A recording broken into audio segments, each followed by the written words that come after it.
بسم اللہ الرحمن الرحیم الحمد للہ وکفا وسلام علی عبادہ الذین اصطفا اما بعد فاعوذ باللہ من الشیطان الرجیم بسم اللہ الرحمن الرحیم وعباد الرحمن الذین یمشون علی الارض ہونا واذا خاطبهم الجاہلون قالوا سلاما۔ آج اس بات کا بیان ہے کہ اللہ کے حقیقی بندے کون ہیں، ان کے اندر کیا صفات ہونی چاہیے کہ جن صفات کی بدولت وہ اللہ کے حقیقی بندے بن سکتے ہیں۔ تو میں نے اس مضمون کے لیے جو پہلی آیت آپ حضرات کے سامنے پڑھی، اس آیت کے اندر اللہ رب العزت نے اپنے حقیقی بندوں کی دو صفت بیان کی۔ پہلی صفت یہ بیان کی ہے وَعِبَادُ الرَّحْمَنِ الَّذِينَ يَمْشُونَ عَلَى الْأَرْضِ هَوْنًا، رحمان کے بندے وہ ہیں جو زمین پر عاجزی کے ساتھ چلتے ہیں۔ پہلی صفت بیان کی، زمین پر عاجزی کے ساتھ چلتے ہیں۔ کیا مطلب؟ یعنی ان کے اندر تواضع ہے، کبر نہیں ہے، تکبر نہیں ہے ان کے اندر تواضع کوٹ کوٹ کر بھری ہوئی ہے۔ وہ اپنے اندر کمال ہونے کے باوجود اپنے کو اس شخص کے مقابلے میں بڑا نہیں سمجھتے جس کے اندر وہ کمال نہیں ہے، ورنہ ایک آدمی کے اندر کمال ہی نہیں ہے تو وہ کیسے اپنے آپ کو بڑا سمجھ لے گا۔ تکبر کا مطلب یہ ہوتا ہے کہ آدمی اپنے کمال کو دیکھتے ہوئے اپنے آپ کو بڑا سمجھنے لگے اور جس میں وہ صفات نظر نہ آئے اس کو حقیر سمجھنے لگے۔ تو پہلی صفت یہ بیان کی ہے۔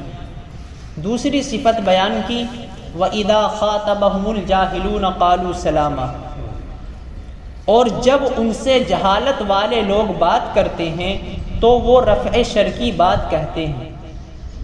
اگر کوئی نادانی میں، جہالت میں الٹی سیدھی ہم سے بکواس کر رہا ہے تو وہ ایسی بات کہہ دیتے ہیں جس سے شر دور ہو جائے اور خاموش ہو جاتے ہیں، آگے کچھ نہیں کہتے۔ جب دو بات کرنے والوں میں ایک ایسا ہو جائے کہ وہ صرف ضد پر اڑا ہوا ہے اور اس کا ذہن اس طرف ہے ہی نہیں کہ میں دوسرے کی بات سنوں اور پھر سمجھوں پھر مانوں، جب اس طرف ذہن ہی نہیں تو ایسا آدمی گویا کہ جہالت پر اتر چکا ہے۔ اب آپ کو اس سے بحث نہیں کرنی ہے۔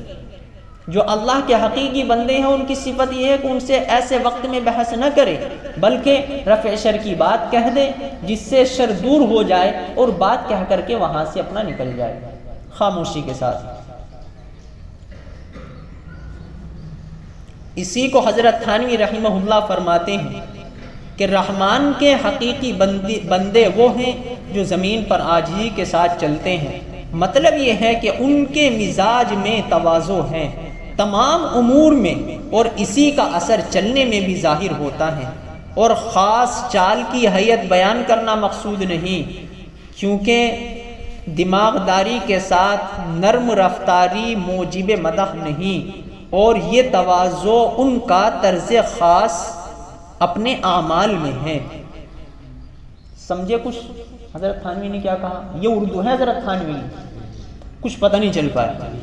یہ کہہ رہے ہیں کہ مراد صرف یہ نہیں ہے کہ چال سے تواضع دکھائیں اور دماغ آسمان پر چڑھا ہوا، مراد یہ نہیں ہے، بلکہ چال سے کہنے کا مطلب یہ ہے کہ چال سے بھی ان کے تواضع ٹپکتی ہیں اور دل کے اندر تو تواضع ہے ہی۔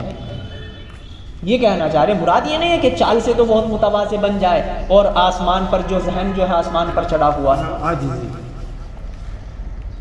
اسی طرح دوسری جو صفت بیان کی اور دوسرے لوگوں کے ساتھ ان کا طرز عمل یہ ہے کہ جب ان سے جہالت والے لوگ جہالت کی بات چیت کرتے ہیں تو وہ رفع شر کی بات کہتے ہیں۔ مطلب کیا ہے؟ مطلب یہ ہے کہ اپنے نفس کے لیے نہ انتقام زبان سے لیتے نہ عمل سے لیتے، اپنے نفس کی خاطر ان لوگوں سے جو جہالت کی بات کسی نے ہم سے کہہ دی اس کو نہیں کہنی چاہیے تھی ایسی، تو نہ زبان سے اس کا بدلہ لینے کی کوشش کرتے ہیں نہ عمل سے بدلہ لینے کی کوشش کرتے ہیں۔ اب پھر حضرت اس کو فرماتے ہیں کہ اس کا مطلب یہ نہیں ہے کہ ہر جگہ آدمی یہی دکھائے گا، بہت سے موقع ایسے آتے ہیں جواب دینا بھی پڑتا ہے، اور مثلا تعدیب کے لیے اصلاح کے لیے یا اللہ کی بات کو بلند کرنے کے لیے اگر یہ کام آدمی کو کرنا پڑے تو اس کی نفی مقصود نہیں ہے کہ یہ بھی آدمی نہ کرے۔ اور آگے تیسری صفت بیان کرتے ہیں والذین یبیتون لربہم سجدا وقیاما، اور ان کی صفت یہ ہے کہ جو راتوں کو اپنے رب کے آگے سجدہ اور قیام میں لگے رہتے ہیں، سجدہ اور قیام میں راتوں کو اپنے رب کے سامنے لگے رہتے ہیں۔ فرماتے ہیں کہ جو اللہ تعالیٰ کے ساتھ وہ بندے ایسے ہیں کہ جو اللہ تعالیٰ کے ساتھ اپنا یہ طرز رکھتے ہیں کہ راتوں کو اپنے رب کے آگے سجدہ اور قیام یعنی نماز میں لگے رہتے ہیں، اور آگے سنیے کیا فرماتے ہیں، اور جو باوجود ادائے حقوق اللہ اور حقوق العباد کے اللہ تعالیٰ سے اس قدر ڈرتے ہیں۔ آگے صفت بیان فرماتے ہیں والذین یقولون ربنا اصرف عنا عذاب جہنم، کہ اللہ کے حقوق بھی ادا کر رہے ہیں، بندوں کے حقوق بھی ادا کر رہے ہیں۔ بندوں کے حقوق کہاں سے ادا ہو رہے ہیں؟ جو وہ صفت بیان کی کہ جب کوئی نادان آدمی اس طرح بولے تو اس سے رفع شر کی بات کہہ دے، اس سے جھگڑے نہ، تو اس کے اندر بندے کے حقوق آ گئے۔ اور جب دوسری صفت بیان کی کہ راتوں کو اپنے رب کے سامنے سجدے اور قیام میں لگے رہتے ہیں، سجدے میں پڑے رہتے ہیں، یہ اللہ کا حق ہے، تو یہ دونوں حق ادا کرنے کے ساتھ ساتھ ان کے اندر ایک صفت پورے طور سے یہ پائی جاتی ہے والذین یقولون ربنا اصرف عنا عذاب جہنم، کہ وہ دعا مانگتے ہیں کہ اے ہمارے پروردگار ہم سے جہنم کے عذاب کو دور رکھیے۔ ان عذابہا کان غراما، یقیناً اس کا عذاب پوری تباہی ہے، پورے طور سے آدمی کو تباہ کر کے رکھ دے گا۔ انہا ساعت مستقرا و مقاما، اور جہنم یہ برا ٹھکانہ ہے اور برا مقام ہے۔ آگے اور جو صفت بیان کرتے ہیں یہ بہت عمدہ صفت بیان کرتے ہیں اللہ رب العزت مومنین کی، ایمان والوں کی۔ کیا فرماتے ہیں والذین اذا انفقوا لم یسرفوا ولم یقتروا وکان بین ذلک قواما، ان کی صفت یہ ہے کہ جب وہ خرچ کرنے لگتے ہیں تو نہ تو فضول خرچی کرتے ہیں اور نہ تنگی کرتے ہیں، اور ان کا خرچ کرنا اس کے درمیان اعتدال پر ہوتا ہے، نہ ان کے خرچ میں فضول خرچی ہے اور نہ ہی کنجوسی ہے۔ کنجوسی کون سی کنجوسی بری ہے؟ جو شریعت کے اندر بری ہے۔ ہم نے جو معاشرے میں کنجوسی جس کو کہتے ہیں وہ کنجوسی نہیں ہے۔ آدمی اپنی ضرورتوں میں خرچ کر رہا ہے، بلا ضرورت اپنے پیسے نہیں اڑا رہا ہے۔ ہم سوچتے ہیں کہ دعوتوں میں ویسے ہی اڑائے، دوسرے کے کہنے پہ ویسے ہی اڑائے، دوسرے کو ہم کہہ دے چڑھانے کے طور پر وہ منع کر دے تو ہم کنجوس کہنے لگتے ہیں۔ یہ شریعت میں کنجوسی نہیں ہے۔ کنجوسی کیا ہے اس کو آگے بیان کریں گے۔ کہتے ہیں کہ ان کا طریقہ مال کے اندر یہ ہوتا ہے کہ جب وہ خرچ کرنے لگتے ہیں تو نہ فضول خرچی کرتے ہیں کہ معصیت میں گناہ میں خرچ کرنے لگے، اور نہ تنگی کرتے ہیں کہ ضروری کاموں میں بھی خرچ کی کوتاہی کریں، ضروری کاموں میں بھی خرچ کی کوتاہی کریں، یہ تنگی کرنا ہے۔ اور اسراف میں وہ خرچ بھی آ گیا جو بلا ضرورت استطاعت سے زیادہ مباحات یا طاعت غیر ضروریہ میں خرچ کرے۔ کیا فرماتے ہیں؟ کہتے ہیں کہ بلا ضرورت کے اندر وہ خرچ بھی آ گیا کہ آدمی کے بس سے زیادہ ہے لیکن جائز کاموں میں خرچ کر رہا ہے، بس سے زیادہ ہے، ہمت نہیں ہے اتنا خرچ کرنے کی، لیکن جائز کاموں میں خرچ کر رہا ہے، تو یہ بھی فضول خرچی ہے۔ کام جائز ہے، ضروری نہیں ہے، کام وہ صرف مباح ہے، جائز ہے، اگر آپ وہاں خرچ نہ کریں تو جب بھی کوئی پریشانی نہیں ہے، لیکن آپ اپنی طاقت سے زیادہ اس طرف خرچ کر رہے ہیں تو یہ بھی فضول خرچی ہے، اور یہ بھی جو مومنین کے اندر صفت ہونی چاہیے ایسے شخص کے اندر وہ صفت نہیں ہے۔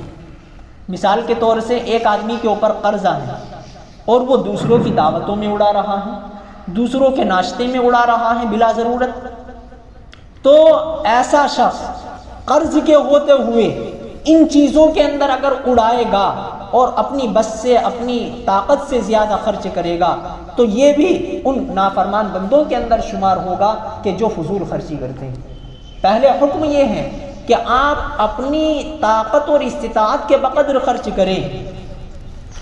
آگے فرماتے ہیں کہ اگر آدمی اپنی طاقت سے زیادہ جائز چیزوں میں خرچ کرے گا تو اس کا انجام کیا ہوگا؟ کہتے ہیں انجام یہ ہوگا کہ طاقت تو ہے 10 روپیہ خرچ کرنے کی اور طاقت سے زیادہ خرچ کر رہا ہے، تو ایک دن آئے گا کہ بے صبری اور حرص اور بدنیتی میں مبتلا ہو جائے گا۔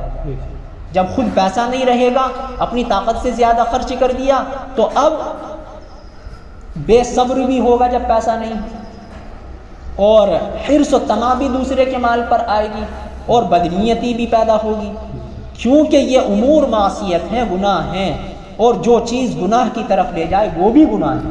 حضرت تھانوی فرماتے ہیں وَمُفْضِي إِلَى الْمَعْصِيَّةِ معصیہ، کہ گناہ کی طرف لے جانے والی چیز بھی گناہ ہے۔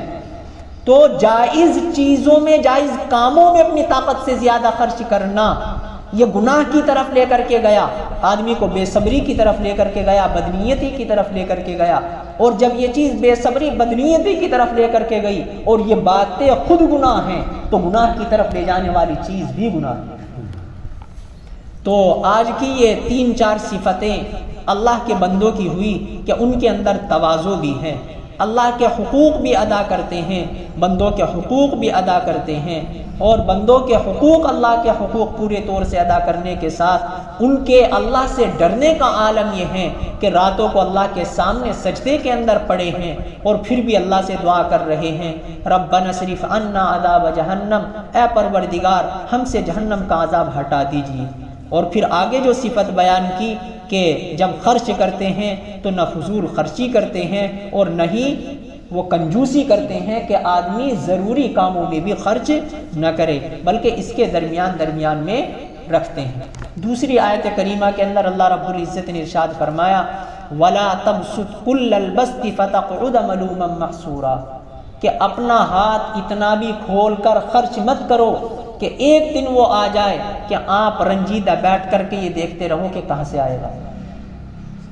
تو اپنی حیثیت کے بقدر اگر استطاعت ہے 10 روپیہ خرچ کرنے کی تو آدمی 8 روپیہ خرچ کر کے چلے، ہماری شریعت یہ کہتی ہے، اسی اعتبار سے آدمی چلے۔ اور یہ مومنین کے اندر صفات ہیں، آگے بھی کچھ صفت بیان کی گئی ہیں، انشاءاللہ اس کی کل تکمیل کر دی جائے گی۔ اللہ رب العزت ہم سب کو اپنے اندر یہ صفات پیدا کرنے کی توفیق عطا فرمائے۔